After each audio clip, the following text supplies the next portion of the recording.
Hello everyone, welcome to my YouTube channel Rima Science Point. Today we will discuss about multiple allism.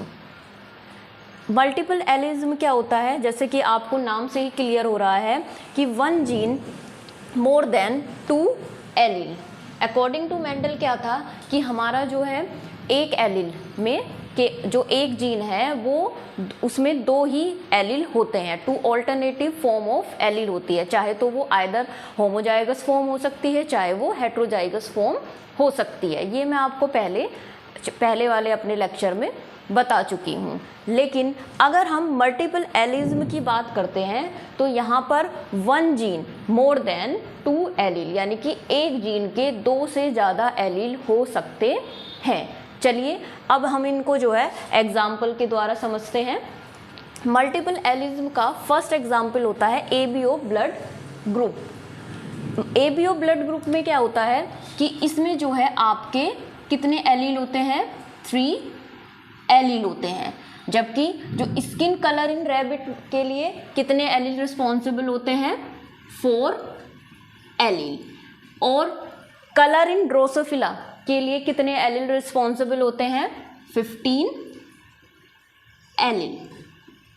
अब अगर हम blood group की बात करते हैं, अगर हम इसका फर्स्ट एग्जांपल देखते हैं एबीओ ब्लड ग्रुप, तो इसके लिए हमारा जो जीन रिस्पॉन्सिबल होता है वो हमारा जीन रिस्पॉन्सिबल होता है आई. कौन सा जीन रिस्पॉन्सिबल होता है? आई. अब इस आई के पॉसिबल 3 एलील हो सकते हैं. एक आपका आई ए जो ए ब्लड ग्रुप को शो करता है, दूसरा आपका आई बी और तीसरा आपका आई ओ, या इसको जो है हम स्मॉल आई से भी रिप्रेजेंट करते हैं. तो इस तरीके से एक जीन के लिए पॉसिबल कितने एलील हो सकते हैं? कितने हैं? 3. तो उसको हम क्या कहते हैं? Multiple allelism. अब इसमें आपको ये ध्यान रखना है कि जो आई ए और आई बी होता है ये दोनों जो है इक्वली डोमिनेंट होते हैं. जबकि जो हमारा आई ए है वो हमारा डोमिनेंट होता है ओवर आई ओ पे, और इसी तरीके से आई बी भी हमारा डोमिनेंट होता है किस पे? आई ओ पे. मीन्स कहने का मतलब ये है कि आई ए और आई बी दोनों ही क्या होते हैं? इक्वली डोमिनेंट होते हैं. जो कि हमने को डोमिनेंस में भी आपको बताया था कि अगर ए ब्लड ग्रुप पर्सन का किसी बी ब्लड ग्रुप पर्सन के साथ में क्रॉस कराया जाता है तो हमको जो F1 जनरेशन है उसमें क्या मिलता है? हमें ए बी ब्लड ग्रुप का ऑफ स्प्रिंग मिलता है. तो ये दोनों इक्वली डोमिनेंट होते हैं. लेकिन जो आई ओ है वो क्या होता है? आई ओ पे ये दोनों इक्वली डोमिनेंट होते हैं, लेकिन आई ओ इनके कंपैरेटिव जो है वो कम डोमिनेंट होता है. अब अगर हम एबीओ ब्लड ग्रुप में बात करें तो जो एबीओ ब्लड ग्रुप है ये आपके 3 टाइप के इनहेरिटेंस को शो करता है. पहला तो मल्टीपल एलिज्म है जो हम आपको अभी पढ़ा रहे हैं, मल्टीपल एलिज्म. दूसरा ये शो करता है कोडोमिनेंस को, जो मैंने आपको कोडोमिनेंस में पढ़ाया था, कोडोमिनेंस. और तीसरा ये शो करता है कंप्लीट डोमिनेंस. Complete dominance. तो इस तरीके से जो एबीओ ब्लड ग्रुप है वो हमारे 3 तरह के इनहेरिटेंस को क्या करता है? शो करता है. Multiple allelism, codominance and complete dominance.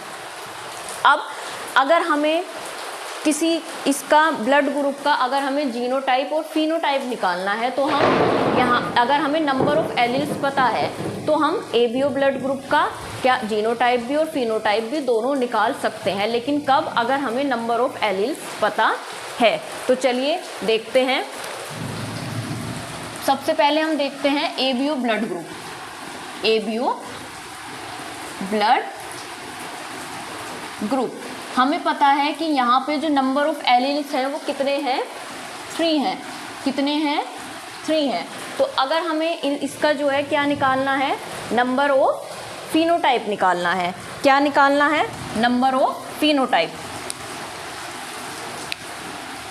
Number of phenotype. तो उसके लिए हमें ये फॉर्मूला पता होना चाहिए कि n+1, जहाँ पे n क्या है, n है आपका नंबर ऑफ एलील्स। n क्या है, नंबर ऑफ एलील्स। तो यहाँ पे हम n की जगह कितना रख देंगे, 3। तो 3+1 यानी कि इसका कितने पॉसिबल फिनोटाइप होंगे, 4 होंगे। इसी तरीके से अगर हम इसका जीनोटाइप निकालें तो जीनोटाइप के लिए number of genotype, number of genotype के लिए हमें पता होना चाहिए n+1/2, जहाँ पे n हमारा क्या है, नंबर ऑफ एलील्स। तो अगर हम n की जगह कितना रखते हैं, 3+1/2, कितना हो गया हमारा, 3 × 4/2 मीन्स 12/2, तो कितना हो गया, 6। इसका मतलब एबीओ ब्लड ग्रुप के जो पॉसिबल फिनोटाइप हो सकते हैं वो 4, और जो जीनोटाइप है वो कितने हो सकते हैं, 6। चलिए मैं इसको जो है आपको बना के दिखाती हूँ। फिनोटाइप जैसे कि हमें पता है कितने हो सकते हैं, एक तो A blood group, B blood group, और आपका ए बी ब्लड ग्रुप और ओ ब्लड ग्रुप। ये क्या है, इसके फिनोटाइप कितने हैं, 4, 1 2 3 4। यहाँ हम ऊपर लिख देते हैं फिनोटाइप। और अगर मैं इसके जीनोटाइप की बात करूँ तो आई ब्लड ग्रुप के लिए पॉसिबल हमारे 2 जीनोटाइप हो सकते हैं एक पर्सन में, या तो आई ए होगा या फिर आई ओ होगा। क्यों, क्योंकि मैंने आपको बताया है कि जो ए और बी है वो क्या होता है, वो आई ओ पे क्या होते हैं, डोमिनेंट होते हैं। इसी तरीके से अगर हम बी ब्लड ग्रुप की बात करें तो इसमें पॉसिबल जीनोटाइप होंगे आई बी और आई ओ। इसी तरीके से यहाँ पर जो पॉसिबल होगा जीनोटाइप वो होगा हमारा आई ए और आई बी, और इसका आई ओ।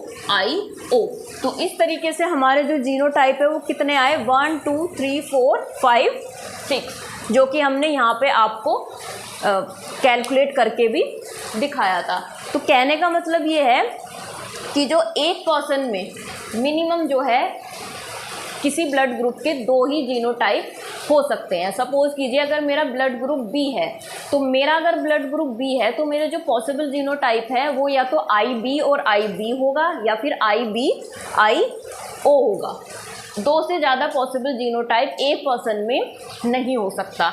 एक से ज़्यादा जीनोटाइप ब्लड ग्रुप का कब होता है, जब हम 2 से ज़्यादा पर्सन की बात करते हैं या हम जब कोई किसी पॉपुलेशन की बात करते हैं तब पॉसिबल होता है। अदरवाइज़ एक पर्सन में मिनिमम 2 पॉसिबल जीनोटाइप हो सकता है ब्लड ग्रुप का, या फिर मिनिमम 1। जैसे कि यहाँ पे हमने कितना देखा, पॉसिबल जीनोटाइप 1, तो मैक्सिमम 2 हो सकते हैं और मिनिमम केवल 1 जीनोटाइप हो सकते हैं।